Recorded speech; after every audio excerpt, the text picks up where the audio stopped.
আচ্ছা, মাজার আপনারা দাবি করছেন যে আপনারা মাজার ভাঙেন না। কে বা কারা ভাঙছে এই ব্যাপারে কি আপনারা অবগত আছেন কিনা?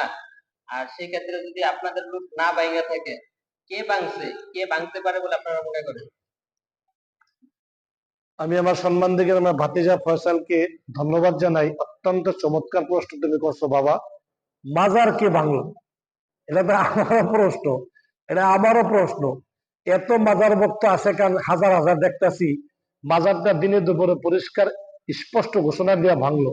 মাজার কারা ভাঙছে সবই জানা, তারা কেন বলে না? আমরা নাম নির্দিষ্ট করে বলতে চাই না। মাজার যারা ভাঙচুর করছে এদের তালিকা, এদের নাম আমরা বিভিন্ন ওয়েতে ব্যবস্থা করতেছি। আমি আবারও সান্ত্বনা দিলাম, মাজার ভাঙচুরকারীদের সঙ্গে আমাদের কোনো আপোষ নেই, তাদের দায়ভার আমরা নিব না। কবর মাজার মাটি দিয়ে বানানো, এই মাটির ইটার তো কোনো দোষ না। দোষ থাকতে পারে মাজারকে মেনশন করে যারা মাজারে আশেপাশে শরীর বিরুদ্ধে কার্যকলাপ করে, গোসা থাকতে পারে তাদের সঙ্গে।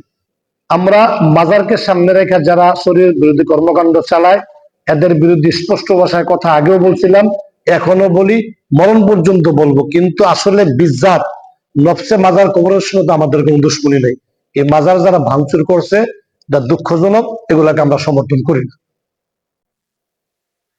সেই ক্ষেত্রে যদি আপনারা সুস্থ কোনো তদন্ত পান কে বা কারা মাজার ভাঙছে এবং আপনাদের উপর দোষ প্রয়োগের চেষ্টা করছে, সেক্ষেত্রে কি আপনারা কোনো আইনি পদক্ষেপ নেবেন কিনা? হ্যাঁ, যদি আইনি পদক্ষেপের আমার কমিটির সিদ্ধান্ত নিয়ে আমাকে জানাইতে, আমি একাত্ম কেউ না।